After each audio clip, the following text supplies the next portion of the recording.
Bienvenue dans le podcast Agilou, le podcast de l'ESS et de celles et ceux qui la font.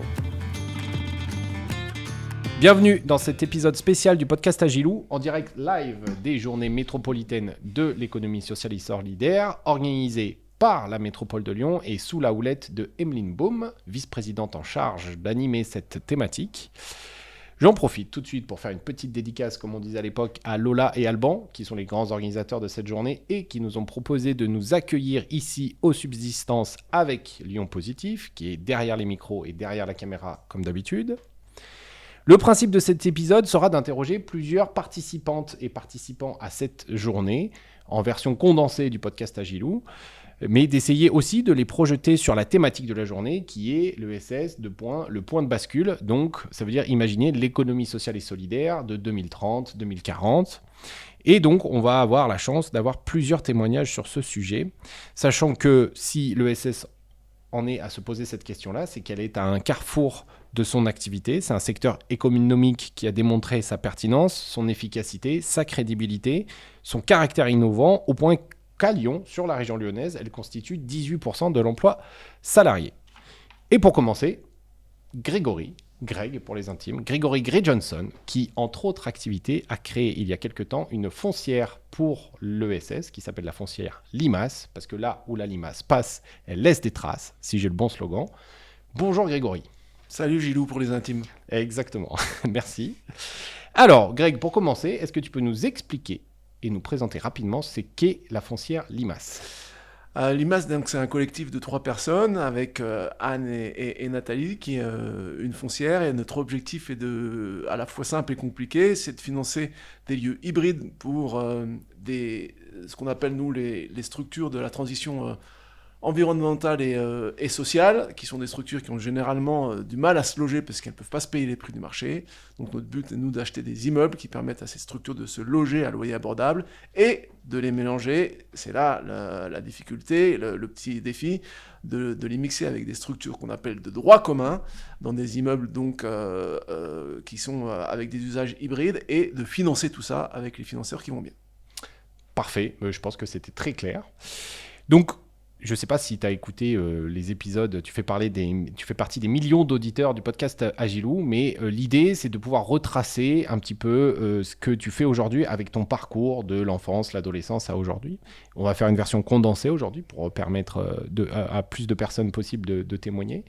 Donc, il y a des petites questions marottes dans le podcast Agilou, et on va commencer par ça. Et la première que je pose souvent, c'est: qu'est-ce que, si tu devais nous donner une couleur, une ambiance, une odeur de ton enfance, qu'est-ce qu'elle serait?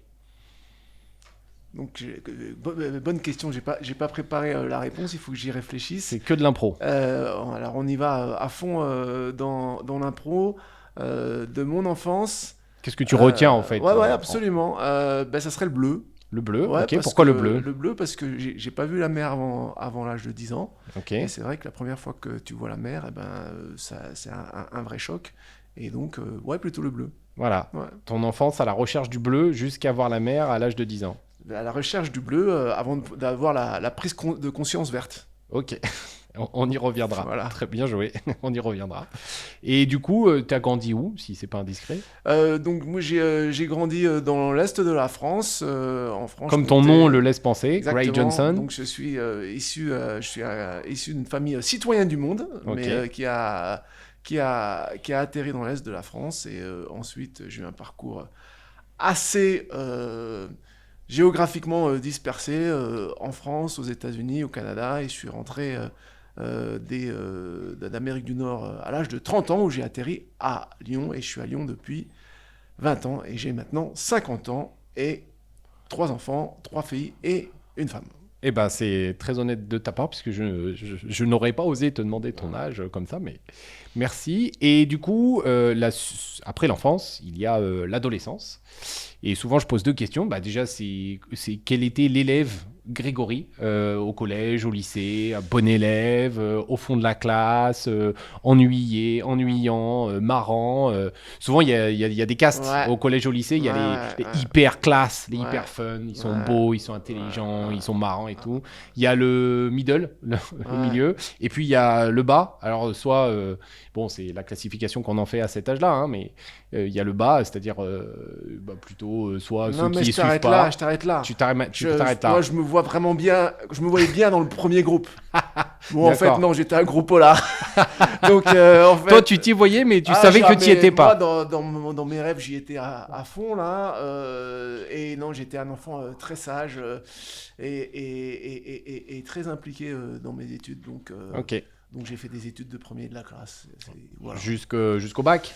Jusqu'au bac, après Ok. le bac. Ok. Et Voilà. après le bac, t'as fait quoi? Et après le bac, j'ai fait Sciences Po. Je suis parti à l'étranger en double cursus. Et après, j'ai fini à Paris, à Dauphine. Ok. Voilà. Ok, donc sacré parcours quand même.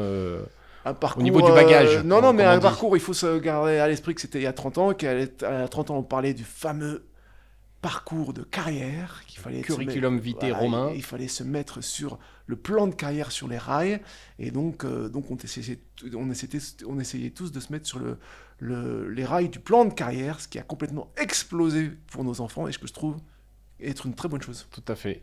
T'as des enfants donc qui sont de la fameuse Gen Z qui est en train de bousculer pas mal de codes. Ouais, ils sont de la fameuse génération Parcoursup qui essaie de les remettre dans des cases. Voilà. Mais ça marchera pas. Non. Et tant mieux. Très bien. Et l'autre question que je pose souvent, c'est quel est le souvenir pour toi de sujets d'actualité ou de quoi qui a fait tilt dans ta tête et qui t'a fait dire ok, en fait, mon monde, c'est pas juste mes parents, moi et mes copains. Le premier souvenir que t'as. Le premier souvenir Ouais. Ah bah le premier souvenir, c'est... Qui t'a fait dire il y a un monde autour de moi. Ah bah quoi. c'est clairement partir à l'étranger pour étudier. Ok. Là, tu te rends compte T'es parti à quel âge 19 ans. Ok. Et tu te rends compte que tu es éduqué dans un système à la française qui a plein d'avantages, mais qui est très franco-centré. Ok. La France, le centre du monde. Et c'est vrai que quand tu arrives dans une université à l'étranger, et notamment là, c'était aux États-Unis, et que tu leur dis je suis français, mais pas de Paris, et je suis black. Ça existe Ils ont expliqué. Alors, France, c'est Paris. Nous, l'Est de Paris, c'est Genève. Voilà. Ouais. Et des blacks français, on ne connaît pas. D'accord. Donc ça te remet bien les idées en place sur le fait que la France, c'est un confetti au milieu de toute une grande soirée. Ok, donc Voilà. c'est là que tu as pris conscience un peu qu'il y avait un univers qui allait un peu au-delà c'est de là ta sphère proche. Ouais, c'est là que tu mets le doigt concrètement sur cet univers qui existe autour de toi et que Ok. le monde ne tourne pas autour de la France. Ok.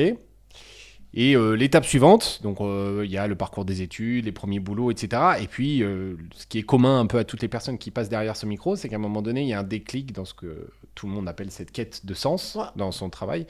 Pour toi, tu dirais que c'est quand le déclic où tu t'es dit, attends, mais est-ce que le boulot que je fais a vraiment du sens? Est-ce qu'il a toujours eu du sens? Ou est-ce que je vais faire autre chose? Alors Gilles, là, je suis désespéré parce que c'est pas du tout original. Donc, Non, je sais. Donc les études, le plan de carrière, et je fais partie de la fameuse génération 2020 de la méga prise de conscience au moment du Donc du assez confinement. récente quand même, la prise Ouais, de conscience. absolument, hein, puisqu'on parle d'il y a 4 ans. Et donc ouais, moi j'étais sur les rails, un parcours dans des Ouais. grandes boîtes. 2020, ça se passe mal, on me demande de me mettre sur le côté, qui se traduit par un licenciement, et tu te dis, suite à ça, est-ce que je recommence dans la même machine. Je retente de changer les choses de l'intérieur, ou est-ce que moi, petit satellite, je vais essayer de changer moi-même la course de la Terre. Et donc c'était une réflexion qui a été très intense, qui a duré 7 jours. Mais en 7 jours, j'ai dit, allez, je vais tenter. Comme Dieu, hein, finalement, qui a fait le monde en 7 jours. Et le Six. dimanche. Et il s'est reposé le dimanche. Et le dimanche, je me suis dit, version petit satellite. Ok, Voilà. très bien. Et donc du coup, pour finir et pour rebondir sur le sujet, toi, l'économie sociale et solidaire, donc, que tu connais depuis pas si longtemps que ça, Ouais. tu la vois où en 2040? Alors, avant de l'avoir en 2040, moi, ce qui se passe, c'est que c'est un milieu, moi, que donc j'ai vraiment découvert, et j'ai découvert les acteurs, les principes, les codes en 2020. Et ce qui m'a frappé, c'est que, en fait, j'ai découvert que plein de monde le faisait, en faisait sans le savoir. Ouais. Et là, je sors d'une conférence où il y a un message qui était assez fort, qui disait on oppose économie sociale et solidaire de économie de droit commun, et on se plante. L'opposition, c'est entre économie et économie spéculative. Et en fait, c'est assez marrant parce que moi, c'est quelque chose qui m'était naturel en termes de réflexion en 2020. Donc c'est vrai que moi, je ne fais pas partie des anciens et je n'ai pas tous ces codes et tous ces préceptes. Donc déjà, sur où en est l'ESS en ce moment, il y a une vraie question de se dire, il faut vraiment se dire que l'économie en général devrait être de l'ESS. Après, pour répondre à ta question, donc, avant de répondre à la question, nous on parle dans notre collectif de bon sens en fait. Okay. Voilà, le premier qui dit seul et solidaire. C'est la synthèse des gens qui sont là aujourd'hui. Voilà. Il y a des gens qui sont des militants et puis il y a des gens qui sont arrivés à l'ESS, l'économie sociale et solidaire, par des solutions concrètes de bon sens. Voilà, et donc c'est plutôt l'économie du bon sens et comme tu le dis très bien aussi, c'est l'économie de la solution, voilà, face à nos défis. Et donc dans 20 ans, mais pour moi, l'objectif, il n'est pas dans 20 ans, hein, il est dans 20 mois. Okay. C'est de se dire que ce terme d'économie du bon sens et de ESS, il soit de plus en plus approprié et utilisé par tout le monde pour arrêter les oppositions. Donc démocratiser l'économie sociale et solidaire, la rendre grand public. Acculturer, pédagogie, acculturation, démocratisation. Communication aussi. Communication, bien sûr, avec les bons éléments de langage, avec les éléments positifs et un peu moins positifs. Il faut pas hésiter à avoir une vraie stratégie pour cette économie du bon sens. Ok, et super. Merci beaucoup Grégory, et à très bientôt. Merci à toi Gilou. Alors, nous sommes toujours en direct live des journées métropolitaines de l'ESS aux Subsistances à Lyon. On continue notre petite galerie de portraits pour la journée avec une participante, Apolline Auger. Bonjour Apolline. Salut Gilles. Merci déjà de te prêter au jeu du podcast Agilou. Donc, on va revenir un petit peu sur le principe. L'idée, c'est de faire une version un peu synthétique de ce qu'on fait d'habitude avec des invités sur 45 minutes. Et l'idée, c'est vraiment d'essayer de parler des personnes plutôt que des projets. Et donc de lier ce qu'elles ont vécu dans leur parcours pour qu'elles en arrivent à ce qu'elles font aujourd'hui. En tout cas, quand on est sur un boulot qui a du sens, etc. Et je sais que toi, tu tiens au sens que tu mets dans ton travail, à tel point que tu te l'es créé. Tu fais partie de cette catégorie des entrepreneurs sociaux. Donc, Apolline, tu as créé une activité de facilitation en intelligence collective et notamment, on s'est croisé là-dessus dans le cadre des World Skills, ce qui était, on s'était croisé un petit peu avant, mais tu as accepté d'être avec moi juré aux World Skills sur le métier entrepreneuriat, justement. Et moi, ce qui avait marqué quand on s'est rencontrés, c'est quand tu m'as parlé de Chaos Fertile. Donc, est-ce que tu peux nous en dire un peu plus sur ton activité ? Oui, alors du coup, c'est une activité d'accompagnement des individus, des collectifs pour développer l'intelligence collective, créer de la cohésion, créer du lien au sein des groupes et aussi pouvoir initier, monter des projets de façon innovante, ludique, joyeuse. Et donc du coup, alors moi j'ai été formée en intelligence collective par Intelligence et Création Collective, Charles Fontaine et Aline Johnson. Et eux, Charles en particulier, a créé un jeu qui s'appelle Chaos Fertile. Donc l'idée c'est monter un projet, passer du rêve à l'action en un temps limité. Et donc c'est un jeu coopératif contre le temps pour pouvoir monter un projet et en même temps sensibiliser, vulgariser des principes d'intelligence collective, de décision par consentement. Et voilà, ça utilise différents outils, différents médias, dont le photolangage, et puis avec plein d'expériences aussi rigolotes pour se marrer et tester la viabilité d'une équipe et d'un projet en 2 heures top chrono. Ok, parfait, c'est très clair. Et donc, de ce que je connais de ton parcours, déjà, il faut dire que tu as hébergé ton activité dans la coopérative Graines de Sol, bien connue sur la métropole lyonnaise. Et de ce que je connais de ton parcours, de ce dont on a déjà discuté, contrairement à Grégory qui est passé juste avant, qui lui était sur l'autoroute de la carrière et tout, toi, tu as tout fait péter assez tôt. Exactement. Alors, tu peux nous expliquer comment ? Alors, comme lui, j'étais une très bonne élève, premier rang, voilà, vraiment destinée à Je faire lève des la grandes main, études. Voilà, c'est ça. Donc mes parents m'ont poussée en ce sens. Et donc du coup, j'ai fait Sciences Po Lyon avec une spé gestion de projet culturel. Et en fait, ça a été super compliqué pour moi derrière de trouver un emploi dans ce que je voulais. Et je suis arrivée pile au moment de la fin des contrats aidés. Ok. Donc l'opportunité d'être embauchée par une association culturelle. C'est Emmanuel Macron qui a mis fin à ces contrats aidés notamment. Et donc voilà, donc je me suis retrouvée un petit peu sur le carreau et j'ai très vite dévié. Et après être partie en voyage, avoir vraiment baroudé, je me suis réorientée vers la permaculture, l'animation, nature, l'éducation et l'environnement pour les enfants.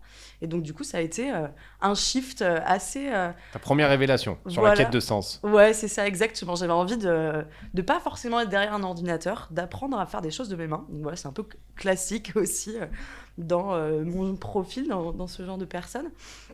Et du coup, voilà. Et en fait, bizarrement, ça m'a ramené un petit peu à la source aussi, qui est de comprendre les écosystèmes. Et donc, du coup, il y a la permaculture au sens culture, jardinage, mais il y a la permaculture humaine.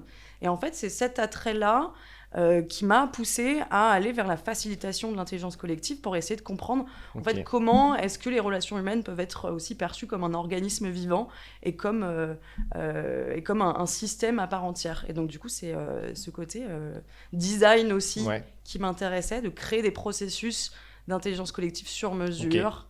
Donc, l'intelligence collective comme une espèce de culture d'humain. Ouais, exactement. Très bien. Très bien dit. Et donc, on a remonté un petit peu... Ouais, je suis un peu poète sur les ports. Et si on remonte encore un petit peu, même question, un petit peu ces questions marottes, pour savoir si tu devais donner une couleur, une ambiance, une odeur à ton enfance, ce serait quoi ? Je crois qu'une des premières images que j'ai de mon enfance, mais vraiment très très petite, c'est cette odeur du persil, quoi. C'est cette couleur verte du potager familial dans la Drôme, là où je suis née. Et donc, du coup, voilà, il y avait vraiment cette profusion végétale, de couleurs, de légumes, d'arômes. Voilà. Donc, j'ai vraiment ce souvenir-là. Il y a une culture bouffe aussi très importante dans la famille. Et voilà, donc aussi peut-être ce qui explique cet attrait pour derrière la permaculture. En tout cas, le parallèle est joli. Si c'est ça, comme quoi tout n'est pas complètement anodin. C'est ça, exactement. Ok, donc on l'a dit, ensuite un parcours idéal presque d'élève modèle. Quand même, c'était quoi c'est une autre marotte du podcast Agilou, c'est à l'adolescence, on commence à s'ouvrir à la musique notamment, etc. Et si tu devais nous donner une musique ou un album ou un artiste qui a un peu bercé ton adolescence, ce serait qui ? Le guilty pleasure, le plaisir coupable est possible, hein, donc tu peux y aller. Ah bah en fait ça rejoint le moment où aussi j'ai un peu basculé dans ma prise de conscience du monde, on va dire. Alors moi mon adolescence je l'ai faite à 20 ans. D'accord. On va dire et ça a été la période aussi où j'ai découvert les festivals et notamment les festivals psytrance. Et donc ça c'est un genre musical qui m'a beaucoup D'accord, je connais pas du tout. Qui m'a beaucoup fait grandir et fait rencontrer énormément de gens dans des lieux, on va dire, des espaces de rencontres et de fêtes éphémères. Et j'ai trouvé fascinant, en fait, comment les humains évoluaient dans ces milieux-là qui sont complètement en parallèle aussi de la société. Enfin voilà, c'est des micro-sociétés éphémères qui sont là pendant une semaine. Le temps d'un festival. Il y a tout un village qui s'organise. Et du coup, voir ces liens entre les gens qui sont complètement différents et beaucoup plus bienveillants, tolérants, etc., que dans la société classique, on va dire, entre guillemets. Et ça m'a permis d'avoir une ouverture d'esprit qui est, je pense, assez marquée par ces participations-là. Ok, donc ça, c'est un des aspects de ta prise de conscience. On en parlait tout à l'heure, on en parle régulièrement aussi avec chaque invité. Est-ce que toi, tu as un souvenir, un fait d'actualité un petit peu qui t'a fait comprendre que, je ne sais pas si tu étais encore dans la Drôme dans ton adolescence, mais qui t'a fait dire, ok, il y a un monde au-delà de moi, ma fratrie, mes parents, mes amis, il se passe d'autres choses encore ailleurs. Est-ce qu'il y a un fait marquant, toi, tu te souviens, tu l'as vu à la télé, dans un journal, je ne sais pas. Il y en a plein d'effets marquants, il y en a tellement. Mais le premier je sais pas, c'est aussi, je pense, effectivement, les voyages, quand on sort de son petit microcosme. J'ai passé beaucoup de temps en Inde, dans des petits villages, dans vraiment des endroits très reculés, avec des cultures complètement différentes. Et pareil, voilà, ça nous remet un peu à notre place, ça nous fait relativiser sur beaucoup de choses. et ça permet d'élargir notre champ de conscience. Donc voilà, mais sinon après, j'ai toujours été... T'avais pas un fait précis, quoi. T'as pas... Non, mais je te dis ça parce que c'est vrai qu'en fonction des générations, parce que du coup, on a eu plusieurs générations derrière ce micro, et c'est vrai qu'on a quand même pas mal de personnes d'une génération en particulier, donc les gens nés dans les années 80, à laquelle j'appartiens. Pour eux, vraiment, le truc marquant, c'est la chute du mur de Berlin. Ils le disent tous. Toi, il n'y a pas un parallèle comme ça? Moi, j'ai mon premier souvenir politique, on va dire, en primaire. Voilà. C'est Le Pen au second tour, 2002. En primaire, on en parlait déjà. J'avais déjà des amis, une amie politisée, Flora, tu la connais? Tout à fait. Et voilà, et on s'était saisi fondatrice de Weavers. Voilà, et à 8 ans, on était portés par ce truc-là en se disant, mais waouh, c'est un point de bascule, quoi. Ok, très bien. Et puis de fil en aiguille aussi, Nuit debout, pendant que j'étais étudiante, où voilà, il y avait déjà des nouvelles formes aussi de débats, d'organisation qui émergeaient, des envies de faire autrement, les gilets jaunes, etc. Donc une vie militante quand même à côté de ton activité, de ta vie personnelle et tout, tu as eu une vie militante aussi?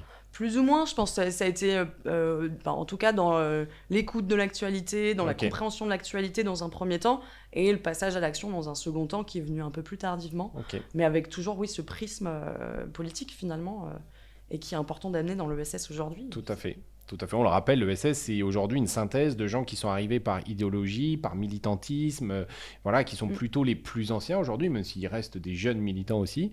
Et puis, il y a tous ceux qui sont arrivés ensuite par ce qu'on disait avant aussi, l'économie de la solution, l'économie pragmatique, c'est-à-dire de ne pas oublier aussi qu'il faut qu'aujourd'hui, l'ESS ayant 30 ans ou presque, il y a une volonté de valoriser un savoir-faire et des compétences réelles qui sont utiles à la société et qui donc ont un prix quelque part. Exactement. Et donc, puisque tu parlais de point de bascule pour toi, donc en école primaire avec Le Pen au second tour, quelle est pour toi justement la suite pour l'économie sociale et solidaire? Où tu vois ce secteur-là en 2030, 2040?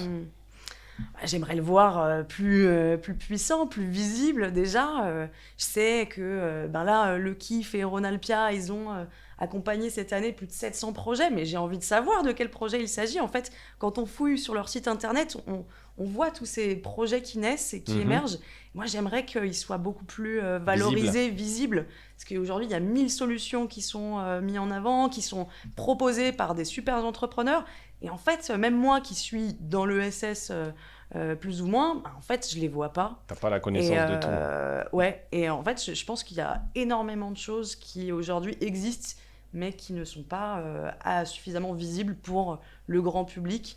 Et puis aussi, je voudrais une économie sociale et solidaire qui valorise et qui porte l'éducation populaire, en fait, qui se politise, qui fait valoir l'instruction politique des jeunes adultes, qui remet en avant ces sujets-là, la démocratie, qu'est-ce que ça veut dire, etc. On parlait de démocratiser en interne les structures, mais effectivement, c'est tout un chantier, en fait. On n'a pas l'habitude. Enfin, on nous sollicite assez rarement, finalement, dans la vie démocratique du pays, et donc, du coup, qu'on puisse... avoir suffisamment d'outils pour pouvoir les comprendre, et de formation et d'éducation, en fait.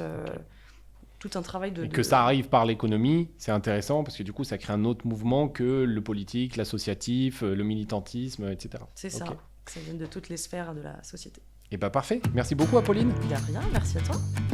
On est toujours aux Journées métropolitaines de l'ESS, en direct live, mais en différé quand même, aux subsistances, dans les coulisses de cette journée. Et donc, on continue à interroger des participantes et des participants à cette journée qui a pour thème la bascule de l'économie sociale et solidaire, le point de bascule de l'économie sociale et solidaire. Et à ce micro, maintenant, Céline Ferrara. Bonjour Céline. Bonjour. Donc Céline, on s'est croisés à l'époque où tu bossais pour Ronalpia et aujourd'hui tu bosses à Endomind. Est-ce que tu peux nous dire ce qu'est Endomind et ce que tu y fais pour commencer ?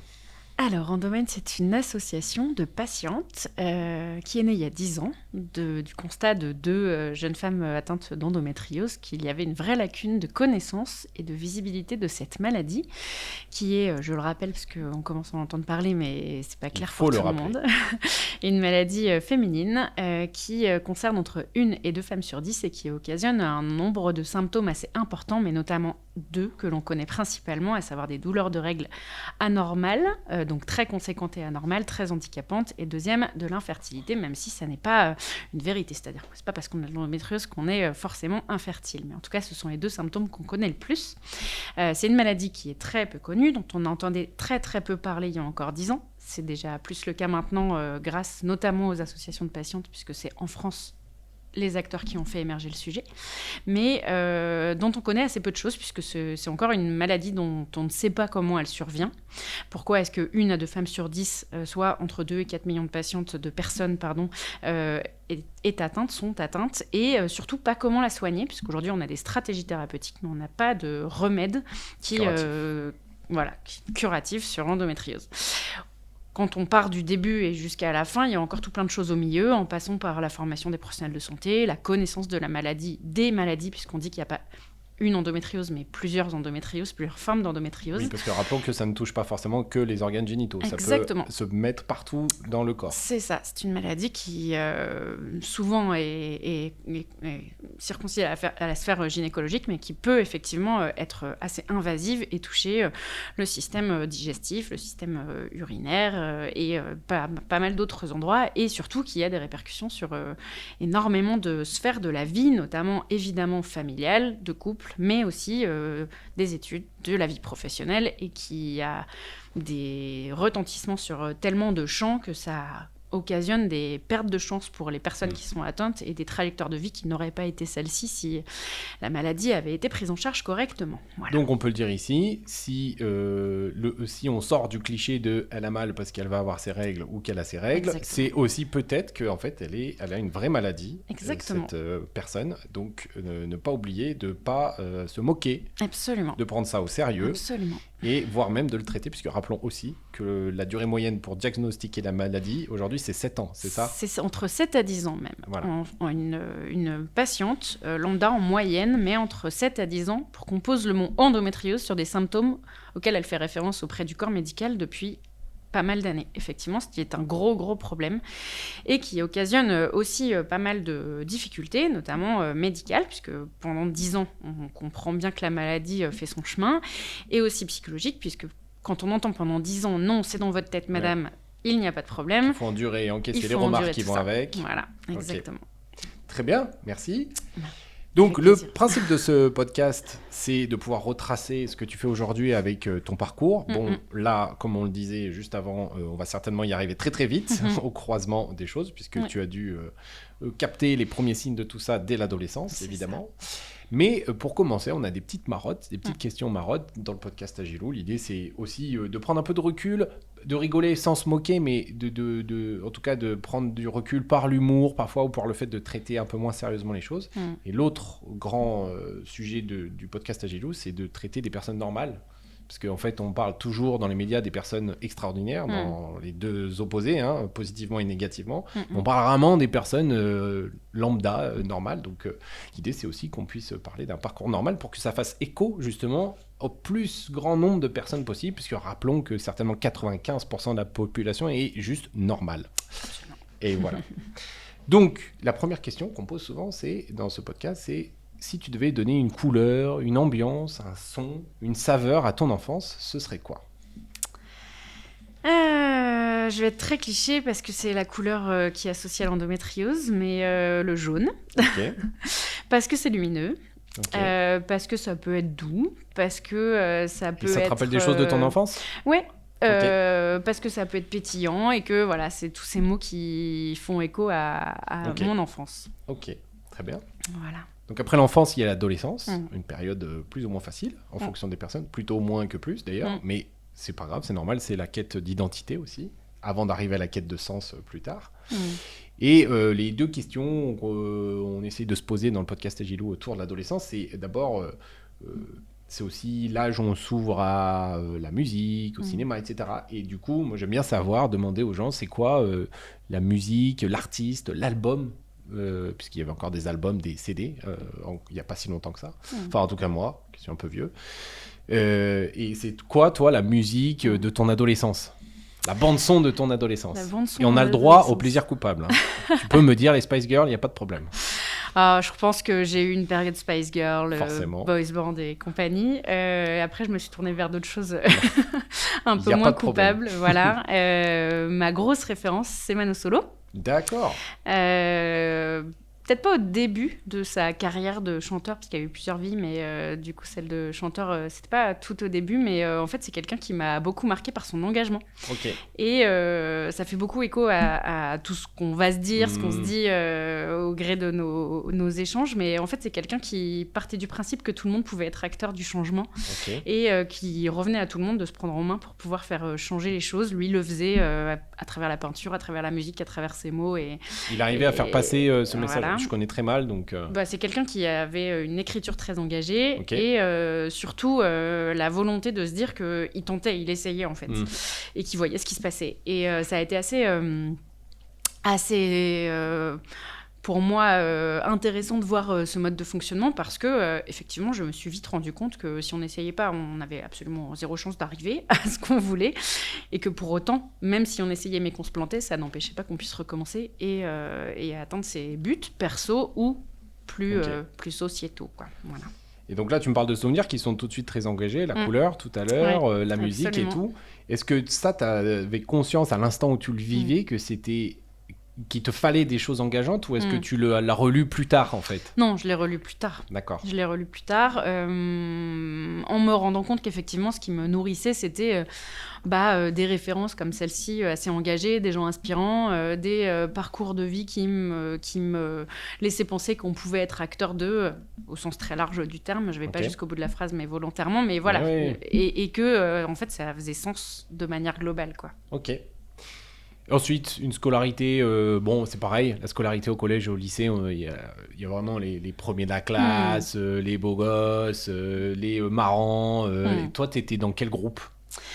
Alors, j'étais pas dans les groupes des brillants et des premiers de la classe, non, on va pas se dire ça. Non, ou ça peut être le groupe des blagueurs d'à côté le radiateur au fond. Non, je saurais pas définir les choses D'accord. comme ça. Par contre, malgré le fait que j'étais pas dans les premiers de la classe, je me suis vite dirigée vers des choses qui m'amenaient à faire, en fait, à être dans l'action et être dans quelque chose de très concret. Ce qui, là aussi, se relie très bien au parcours d'aujourd'hui, où, en fait, l'idée, c'est d'arriver à l'idée jusqu'au projet, jusqu'à l'action propre, et à me dire que, pareil, de la même manière, en fait, j'itérais, et du coup, j'essayais quelque chose. Si j'y arrivais pas, je faisais autrement, ce qui m'a amené aussi à faire des études en cours du soir, à passer une validation des acquis de l'expérience pour valider un diplôme hors du cursus scolaire classique. Voilà. Mais à bourlinguer comme ça, au gré de ce que je sentais, ce qui me semblait intéressant, sans passer par la ligne prédéfinie, quoi. Voilà. Et du coup, deux questions qui sont corollaires aussi, parce qu'on peut dire que tu es aussi atteinte de l'endométriose. Exactement, tout à fait. À quel moment ça te percute dans ta vie, ça? En fait, c'est pas moi qui me percute, c'est les médecins qui posent un mot. J'ai un parcours, somme toute, assez classique, sans en dire énormément, mais du coup, tu es libre de mettre des barrières si tu veux. Non, aucun problème. Je suis malheureusement, comme beaucoup de femmes qui ont eu tous les symptômes de l'endométriose assez évidents et criants pour probablement la majorité du monde, mais qui n'a pas été détectée à temps de cette maladie, et qui, au moment où il y a eu un projet de grossesse qui n'aboutissait pas, a été diagnostiqué lors d'une célioscopie, pas d'exploration, mais en tout cas une opération qui n'avait pas grand-chose à voir, et où on s'est rendu compte que l'endométriose avait déjà bien fait son chemin, et avec une forme d'endométriose assez invasive, donc une opération assez lourde, effectivement, et donc un parcours compliqué. Voilà. Ça me permet aussi de dire, parce que je sais que c'est un vrai sujet, que ces parcours-là et ces formes d'endométriose-là, on en a vu beaucoup à un moment du fait de l'errance médicale et la faible médiatisation de la maladie. Aujourd'hui, la médiatisation est tellement importante que des femmes qui sont dans cette situation-là, on espère, en tout cas on se rend compte qu'on en voit de moins en moins, et qu'on espère en voir de moins en moins parce que la prise en charge sera plus précoce. Donc c'est pas une fatalité de découvrir l'endométriose de cette manière-là, mais c'est important de le dire parce que c'est une maladie qui fait très peur. Mais je comprends, et je vais pas dire que j'en parle en connaissance de cause, mais moi j'ai 2 petites sœurs qui ont, ça me permet de leur dire un petit coucou au passage, Laureline et Lucille, qui ont du coup 37 et 35 ans et qui ont compris à la trentaine quoi, qu'elles avaient certainement un truc, et ma petite sœur même en a fait un malaise, quoi, carrément de douleur à une époque, elle en faisait des malaises de douleur sans comprendre, plutôt à la vingtaine ça du coup. Et voilà, c'est pour ça que je pensais que c'était important de t'inviter. Et un jour, on aura peut-être Priscilla aussi. Un jour, on aura Priscilla. Qui est la fondatrice elle de l'a bien Mind. Elle l'a en tête. Voilà. Et que je pense que c'est un sujet dont on ne parlera jamais assez. Donc, il y a le moment où ça te percute dans ta vie personnelle, et à quel moment aussi tu te dis, bah, je vais en faire mon job, quoi, presque, ou que mon engagement, je veux pouvoir le pousser à tel point que ça va être un engagement professionnel. À quel moment tu fais cette bascule-là ? Alors en fait, très récemment, pour l'aspect professionnel, on me diagnostique d'endométriose en fin 2014. Okay. Et là, je commençais à me dire, en fait, il n'est pas concevable pour moi qu'on puisse, en tant que médecin, annoncer à une patiente sur un coin de couloir qu'elle a de l'endométriose et qu'il va falloir qu'elle va avoir un parcours très complexe et difficile. On ne peut pas laisser une patiente sans réponse jusqu'à la laisser aller sur Internet et trouver des réponses très partielles parce qu'il n'y avait absolument aucune info fiable en 2014. Et surtout, on ne peut pas laisser des patientes entre elles se dépatouiller avec une gestion de la maladie au quotidien. Et là, je me dis, j'avais déjà un parcours d'engagement assez fort parce que nourri de tout ce que j'évoquais tout à l'heure, la volonté de faire changer les choses sur plein d'aspects. Et là, je me dis, en fait, j'ai du temps libre, il faut absolument que je le focalise là-dessus pour pouvoir faire avancer la cause. Okay. Et donc, je m'engage bénévolement, d'abord au sein d'un groupe de parole de femmes atteintes d'endométriose, puis ensuite au sein d'Endomind, parce que je me dis, les choses, elles avancent pas assez vite et j'ai envie de contribuer à ce que les pouvoirs publics prennent conscience de la problématique et ainsi de suite. Donc je bourlingue comme ça dans, en l'occurrence, une association Endomind, celle-ci en tant que bénévole pendant de nombreuses années, jusqu'à en devenir présidente. Puis la vie fait que j'ai plus autant de temps à y consacrer, donc je m'en écarte. Et là, j'y reviens très récemment, plutôt sur une convergence autour de mon métier maintenant, en ayant précédemment travaillé autour de la gestion de projet, de l'accompagnement de projet, toujours atteinte sociale ou projet à impact, et où en fait c'est une convergence là pour le coup assez dingue parce que j'ai fait de l'accompagnement, j'ai accompagné des entreprises sociales à se développer et en parallèle bénévolement je contribuais au développement d'Endomind par ma présence bénévole dans l'association, et là en fait on arrive au point de rencontre entre les deux, et c'est quand même très chouette de pouvoir me dire que je passe du temps pour pouvoir contribuer à faire que avec une vraie expertise Exactement. Qui a une valeur, y compris financière. C'est ça. Et donc, faire en sorte que l'association grandisse et puisse atteindre les objectifs qu'elle se fixe pour les femmes. Très bien. Et donc, pour conclure, où est-ce que tu vois ce secteur, l'économie sociale et solidaire, en 2030 ou en 2040 ? Moi, je me dis qu'il répond quand même à un paquet et un grand nombre de problématiques qu'on constate... On l'a dit en introduction, oui. Toutes et tous, ou presque, et qu'en fait, j'aimerais qu'on puisse dire qu'on prend enfin au sérieux l'économie sociale et solidaire et tous les acteurs qui la composent au niveau de ce qu'il est nécessaire qu'on fasse, qu'on donne les moyens à ce secteur de répondre à ces enjeux-là, et qu'on travaille non pas en silo, chacun dans notre coin, en essayant de faire en sorte que les choses convergent et s'alignent, mais justement main dans la main pour faire bouger les choses efficacement. Parce qu'on perd trop de temps, et il n'y a pas de temps à perdre. Ok. Voilà. Et c'est une belle morale. Merci beaucoup. Merci Gilles.